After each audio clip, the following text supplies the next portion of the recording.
AirPods sans traduction en UE. Une bombe silencieuse pour la souveraineté numérique européenne. Apple a annoncé que la traduction instantanée des nouveaux AirPods Pro 3 ne sera pas disponible en Europe.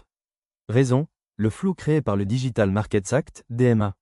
Résultat, des millions d'Européens privés d'une innovation disponible ailleurs dans le monde.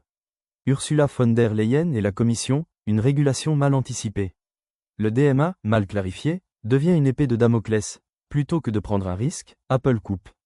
Une régulation pensée contre les big tech, pas pour les citoyens. Résultat, l'Europe apparaît comme un marché de seconde zone.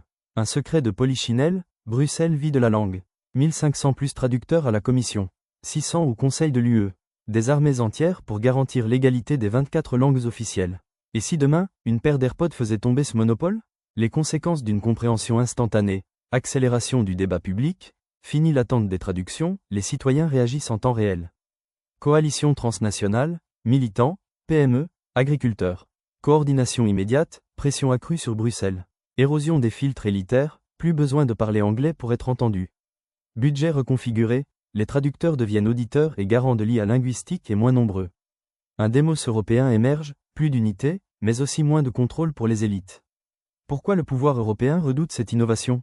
Parce qu'une Europe où chacun se comprend instantanément, c'est une Europe où les récits officiels sont immédiatement challengés, les contre-discours circulent sans filtre, les citoyens se parlent sans médiation institutionnelle. Transformer le risque en opportunité. Clarifier le DMA pour lever l'incertitude. Créer un label IA de confiance européen.